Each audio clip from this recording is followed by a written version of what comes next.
Today we are going to hunt on a network kind of log. It could be anything like firewall logs, PCAP, or any kind of IDS logs. But the whole idea is we are not going to load that up in Tshark and scribble with it, because if you are hunting on a large scale and you have around GBs of network packet capture, and there is no chance in hell that you can load that up all of the data in Tshark. It will take a lot of time, and not even you will be able to parse that whole data. Okay, so let me show you instead what actually we are going to do over here. So let's assume that you have a large PCAP file. Okay, so it could be anything like GBs of data, maybe TBs of data if you are capturing on multiple taps or multiple network points. Okay, so now we are going to parse this data on different tools. Okay, the first one is Prads, then ChaosReader, then Tshark, and then Suricata.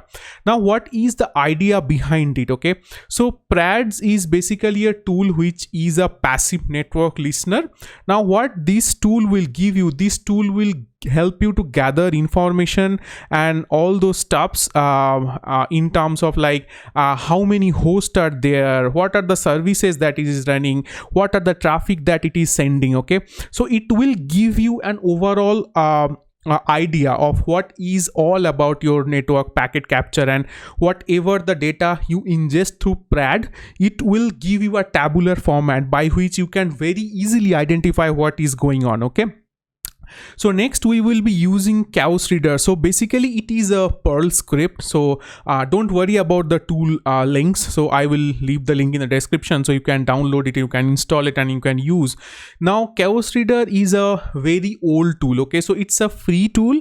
It helps us to trace out session packets. Okay, so what is the UDP session, what is the TCP session, and how many packets has been went, what are the different type of flags in a particular packet that has been observed. Okay, so now once you have parsed the data through Prads, you will know that what are the different network hierarchical structure that data is present. And then once you are parsing that data through ChaosReader, so obviously you will have more in-depth knowledge of understanding the data, how many TCP packets, how many UDP packets, how many ARP packets are going from your network. Okay, so you will get a lot of sense in terms of what is happening actually on your network, rather it's we can say it finding a needle in haystack, and so it's like a PCAP stack, right? Okay, so next one we will load up Tshark. Okay, so now I told you, right, so we were not gonna use Tshark, but you can tell me, hey, you are using Tshark, so that is nothing but a command line version of Tshark, right? Yes guys, so that is true, but what are the main functionality of Tshark? That you can perform a lot easier task and lot a different kind of task in command prompt, which is way better and way faster. And once you have already parsed your data through Prads and ChaosReader, your chunks of data has been already deprecated. Now you are operating on a smaller level of data set, right? So that's when your Tshark come into picture. So I will show you what are the direct commands that you should supply to Tshark to understand what is going on, and you can even fabricate those data, and you can even understand what is the best approach to do the hunt. Okay, and the last step of this overall procedure, we are going to send the data that we have observed from Tshark into Suricata. Okay, so Suricata is nothing but abbreviated versions of a Snort. So it basically resolves the issue that we come across in Snorts. Okay, it's a open source threat detection platform, so it works on its YAML file version, and it has different kind of rules that is well pre-configured on the tool. So now when you are actually sending this large PCAP file through Suricata, what it's gonna do, it's gonna tell you, depending on the YAML file, what are the suspicious file, and we will even break the data in a chronological manner and a well read format manner, so that you can understand, right? So you can identify the DNS, what is the suspicious things going on, and it will help you to identify the true positives. Again,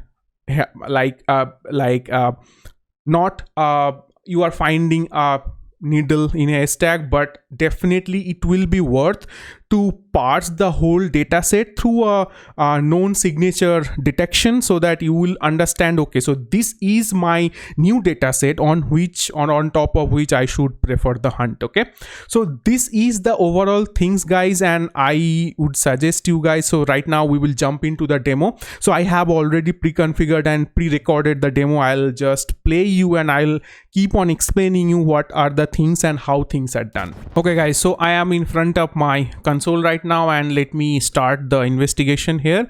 So the data that we are going to overlook on in the sample PCAP that we have already captured over here. So let's move on to the second one. Okay, so once we have got into the folder, so this is the command that we are going to run: sudo prads -r that sample.pcap, and then l. You are creating basically a log file. Okay, so if I just show you, so it's basically a log file, prad asset.log, and we are just hitting enter. Okay, so the thing is now, as I told you guys, right, so you are seeing that total packets received from libcap. Okay, so this is the file that we have opened up, and you will see that every Ethernet packet that has been received over here, how many total IPv4 packets that we have received, how many TCP packets that we have received, like total number of sessions tracked, asset detected, like how many IP addresses basically are present in your overall PCAP, and what are the different types of fingerprints that has been detected. Okay, so TCP OS fingerprint, we don't have any UDP. TCP service also has observed, UDP client asset has been also observed. Okay, so what is the basic thing about this particular tool, guys? So as I told you, right, so it will give you the full depth of analysis, and it will break the data in chunk wise, and it will give you different types of packets that has received, different types of IPv sections that has been received, different types of assets that has been received, and so on. Okay, so if you just open this prad log, because you remember, so we have given that particular logs we have created using the prads. Okay, so now in that particular log, so you can simply identify the SYN packet, the client packets, and the server packet. Okay, so that is the exact thing that we are going to do over here, and we are going to identify how many different types of Windows machines, Linux machines is present in our SYN packet. Okay, so now if you see, we have only Windows packets over here. Okay, so Windows XP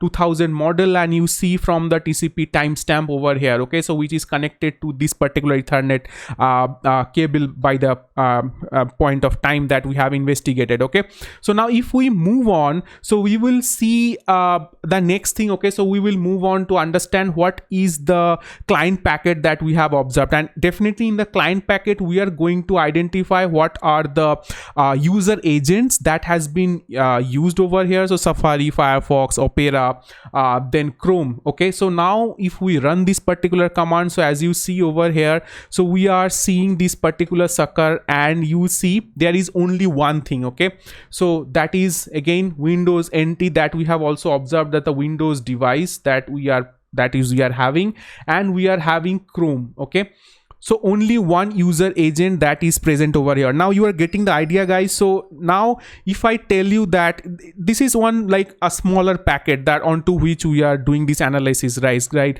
but if you have a bigger packet, okay, now if you have like GBs of packets, so just by running this command you will know that how many different types of user agent are communicating with it, how many different types of OS is communicating with it. Okay, so the last command that will be run on the server and server packet, basically we are trying to identify what are the different server logs that is present, guys. So right, so Apache, Linux, Ubuntu, and Nginx. Okay, and definitely we will have only one packet, that is our Apache log, because our data set is very smaller, guys, right, as I told you. Right now, from this prad analysis, what is the point of thing that you have already known, guys. So you have known that you have only one types of machine that you are having onto your arsenal, that is Windows machine. You are having Apache logs, and you are having or operating on Chrome dataset, right? Now depending on that, you should build your hypothesis now. Okay, so what are the different types of thing can be looked up on Windows machines? What are the different types of thing that you should look for on Apache log server, right? So this is the whole intention, guys, right? So let's move on and let's see the next section of it. Okay, moving on. So now is our intention to work on ChaosReader. Okay, so first we will make a directory on ChaosReader on which we are going to dump every file and every logs inside the ChaosReader. Okay, so I'll leave the link in the description, so don't worry about it. Just pay attention on how to use this particular command or this particular thing, so that you can use that at your possession as well. Okay, so the script name that we are going to use basically is called as ChaosReader version 0.94. It's a Perl script, as you can see, and we are going to run the script on our sample data set. Okay, and the next thing is that we are going to dump it on whatever the logs that we are having in the current present working directory. Okay, so now if you see that it has created a different set of index files. Okay, so index.html has been created, and if you see, there are number of files has been created. Okay, and this is the number of section. Okay, so as I told you, right, so it will break the data into chunks, and now analyzing those chunks, you will have different segregation. Okay, so you can analyze one by one file rather analyzing the whole like GBs of file. Okay, and it has broken the data depending on the service. So now this here in this section you are seeing HTTP traffic, and into this section you are seeing the domain traffic. Okay, so that's very much important, guys. So that's the notion of our whole analysis. Now let's move on to see what is exactly inside our directory and how many files it has created. Okay, so you will see that there are if I told you, like as I told you, so there are index.html that has been created. There is an index.txt created. So basically this is a file which can be loaded onto your browser as well to see what is going on. But as I told you, right, so you have seen the breakup data, right? So it has broken the data into chunk wise, session 001, 002, 006, 008, depending on whatever the types and whatever the different protocols on services that you are using. Okay, so let me simply open the index.txt file in a cat so that you can see what is going on inside that file. Okay, so now you are seeing the exact log. Okay, so from where to where this traffic has originated, what is the service, and how many bytes has been transferred. So isn't it very useful? So now you will see that there are some this double colon inverted commas are there in inside our cat logs, but it is very simple to remove this from the cat. So you are going to use a simple grep -v command to suppress the whole thing. So the exact thing that we have done over here. Okay, so now if you see, we have used the same command and grep tag v, and we have removed the inverted commas. Now this is looking very better shape, right? So now our whole point of intention is, now if you see the HTTP traffic over here, so this is the remote IP address, guys, on which our host is trying to send the data. Okay, so now you will see that there is a very big data has been transferred onto this byte section over here. Okay, so now if you are going to understand what is going on, you can look through this data. You can only load up that 006 data. So if you remember, so file number is also given over here, 6 data, right? So you should now open this 006 data into your Tshark, and you can see all the traffic in your CMD format and try to understand what the hell is going on over here, guys, right? So that is the whole point of intention, to identify actually how you can break the data and how ChaosReader can help you to identify what is going on inside your total lookup database, guys, right? So isn't it very much interesting that you are not only relying on a whole data set, rather than you are breaking the data in fragment wise and on that data set you are operating. Okay, so now next let's move on and let's see what's next. Okay guys, so now it is time to work on Tshark. Okay, so first again we will work on a directory on Tshark, and this is important guys. Okay, so pay attention and this particular section over here. So IP link show. Okay, so now what is this section is telling basically? So it will tell you how many different types of Ethernet ports are available basically to your machine. Okay, because it's like quite same. Okay, how the Wireshark and Tshark works, you have to mention on which port you want to grab the packets or you want to analyze those packets. Okay, so our port is ENP0S3. Okay, so we are going to hunt on that, and that is the reason we want to first show how many links are up. Okay,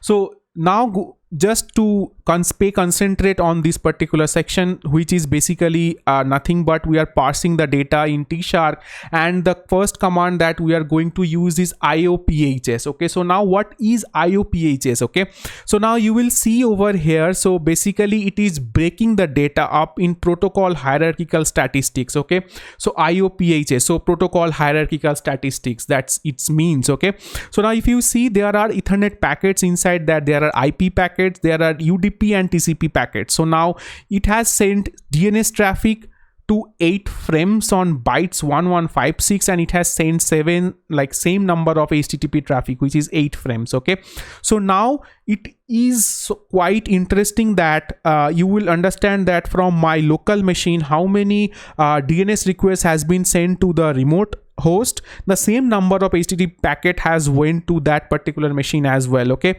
so now by looking at this overall hierarchical data, it is very easy to understand how many different packets, how many different types of services has been introduced into your network. Okay, so now if you move on, now we want to build on that particular area only. Okay, so we have seen the protocol hierarchical statistics. Now we want to build onto the same hierarchical statistics, and we want to see how many different kind of host that is present inside our network. Okay, so we have seen that in ChaosReader as well. Okay, so different types of HTTP and service, how many things are going on. Okay, but this packet specifically will tell you what are the burst rate, how many address and how many bytes has been transferred for each of the IP address. Okay, so now we are using IP host as tree. So basically it is giving the statistical output of all of the IP addresses.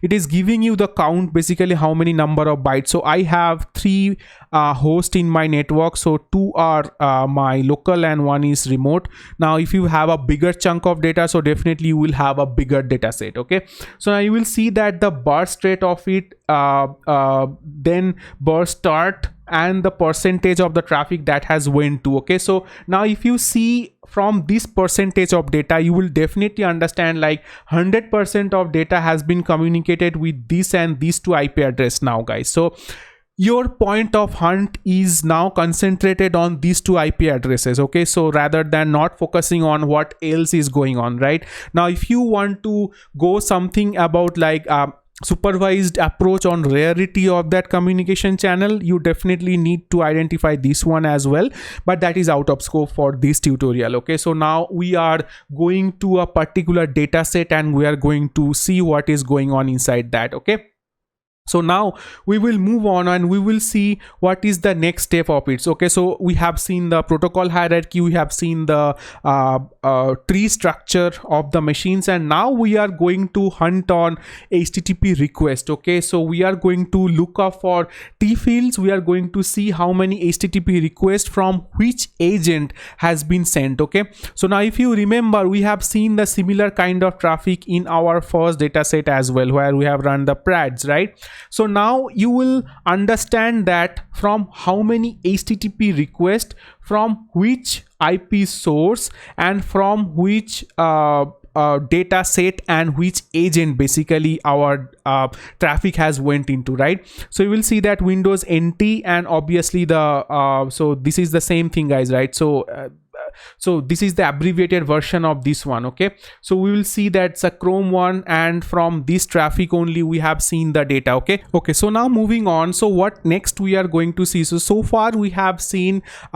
all, and we have worked on IP addresses, host name and stuff like that. But this time, if you see the data set, we are working on the DNS logs. Okay, so now just pay attention on this particular point, guys, over here. So if you see that again, sample data, but this time we are working on DNS logs. Last time we have worked on HTTP request. Okay, so now we are again looking for the IP source data, but DNS flags and response codes. Okay, so now if you see that what are the different kind of DNS packets has been sent from my network, so you will see that these are all the DNS packets to those DNS names that has been resolved from my network. Okay, so now by looking at this data set, you will definitely understand there are some DGA and there are some flux domains are incorporated. Okay, so now you will see that all of these domains has been communicating to two of my IP address, 101 and 1. Okay, so now both of the machines are suspect to question for further investigating that both of the machines should be infected at this point of time, guys, right? So now this is interesting thing, guys, to understand and to know different aspects of analysis, guys, right? So from the first thing, we have identified what are the different source, what are the different IP addresses, different user agent. Now this time we have identified different DNS names as well, right? So isn't it very much fascinating that how we can fragment the data and how we are basically moving from one place to another. Okay, so now the last part is interesting. We are going to parse our data through Suricata, and we will see that what are the different aspect and what are the different details of each of these DNS and how Suricata is categorizing and detecting those threats. Okay, like as before, so we will move on and we will create our Suricata directory on which we will be working on. So the first step, I want to show you how basically you can install the Suricata. Okay, so remember this step. So this is the directory and this is the package basically that you need to install on, and you need to configure for a sudo app update so that you will have the Suricata repository bring up to your machine. Okay, this is the first step. Second step, you need to just apt update and app install Suricata. Since I have already installed it, I do not want to install this anymore, but that's the step. Okay, so the last step, you just want to verify whether Suricata system up and running or not, and by using systemctl status Suricata, you will see that this is active. Okay, so these are the prelim step and that you need to identify before even you run the Suricata and see what is going on. Okay, now the interesting part. Okay, so now we will go inside the Suricata log file. So now if you see, so this is the basic location etc Suricata on which it gets installed. Okay,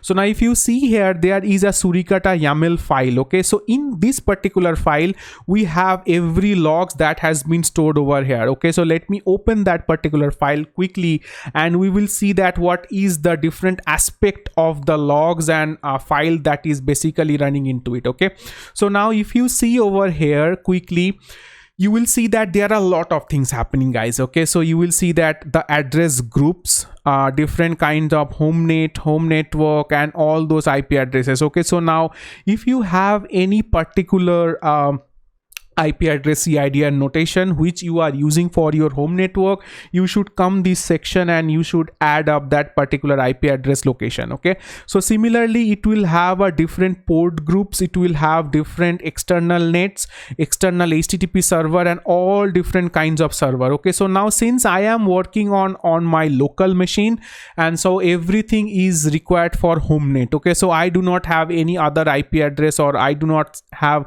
any set of data on which I should basically work on. Okay, so this is the whole configuration file and this is the whole data set on which Suricata basically works. Okay, so now if you want to modify anything, you have to come to this file and you have to edit that YAML file. Okay, this is very important.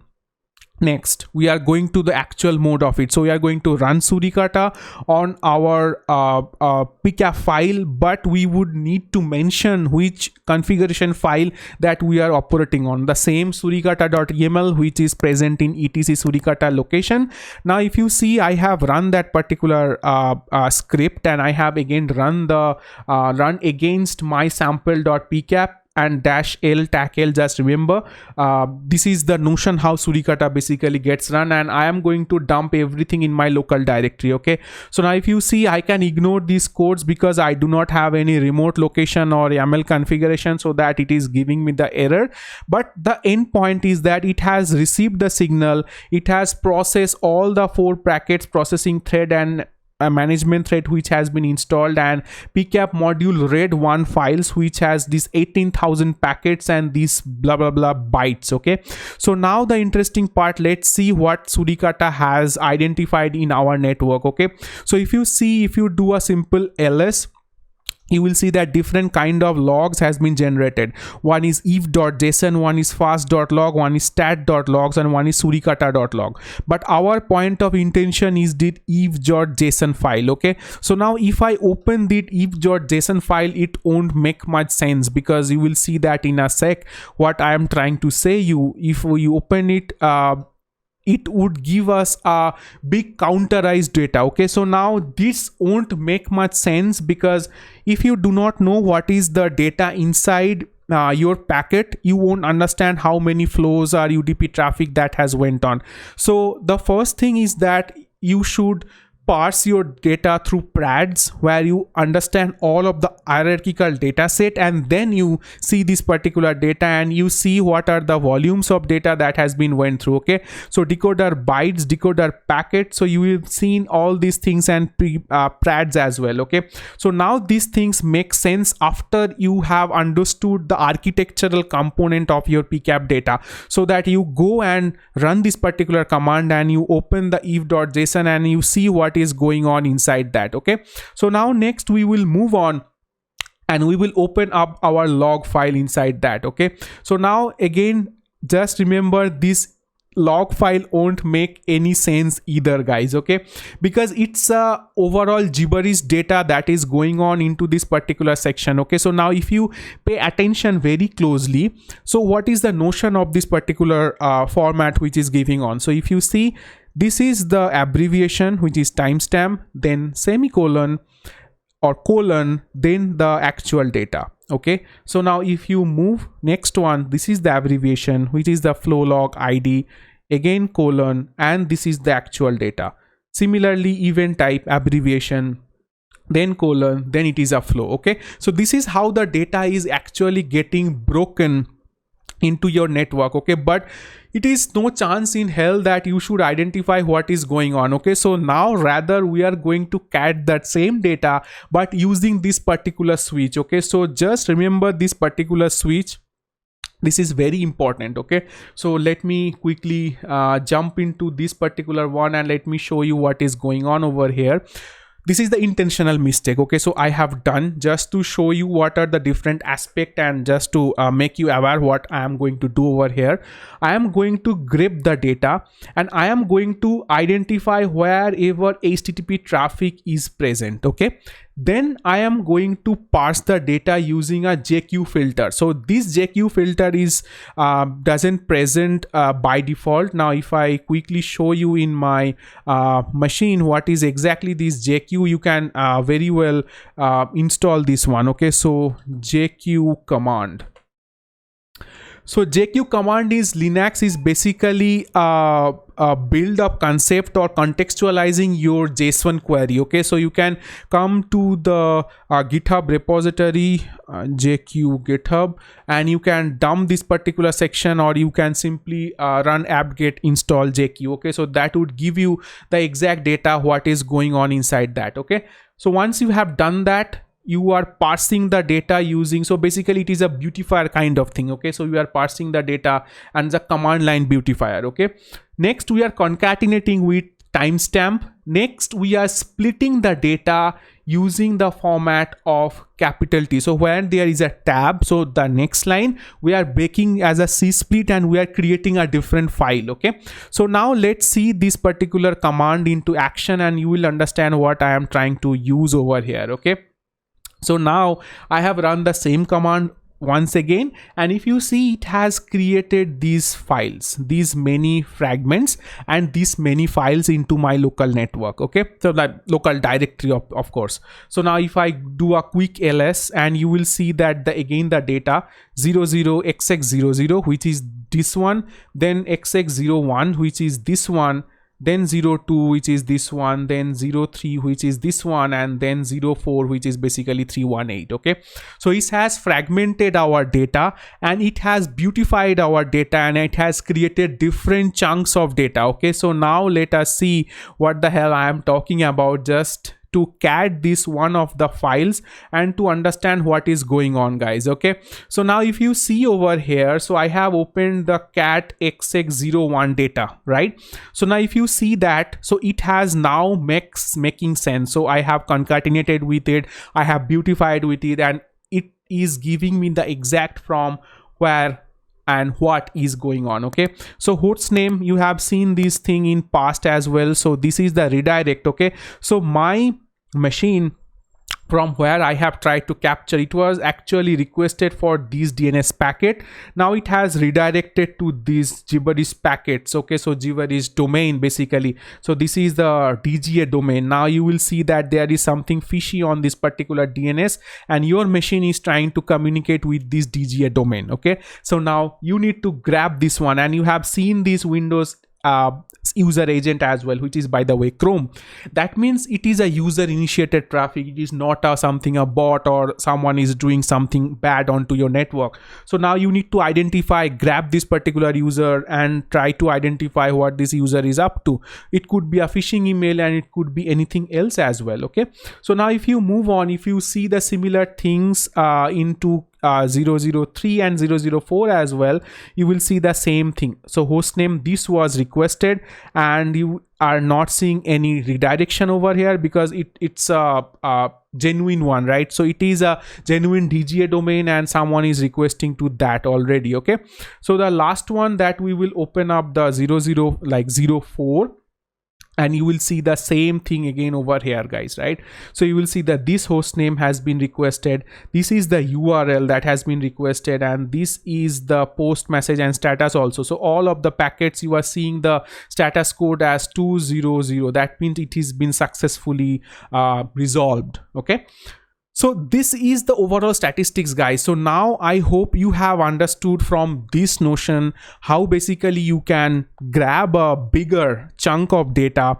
It could be a PCAP, it could be a IDS file, and understand and parse through the data from different set of packets and understand what is going on inside that. Okay, so this is basically a manual hunt. Okay, so not something like autonomous hunt or retro hunt. Okay, so this is a hunt where you have captured some packets, some data set into your network, and you do not know what is inside that. It is not a fallback of any incident. Okay, so I have knowingly captured one malicious packet, but you could have captured one legitimate packet as well, right? So now if you go through all of these steps for Prads, then ChaosReader, then Tshark, and finally the Suricata, you will definitely know what is bad, what is good, and you can prove your hypothesis. You can reject it, or you can accept it, or you can even measure your hypothesis, and you can move forward to that, right?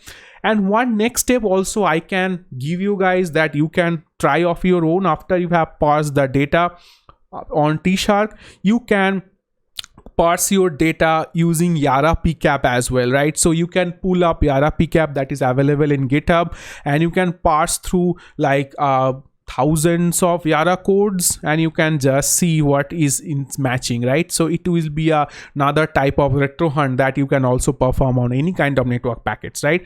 So yeah, that's pretty much it, guys. So I hope this has been enjoyable and you have learned something. You are now you should know how you can hunt on your large data set or packet capture data, and you can try to identify some meaningful information.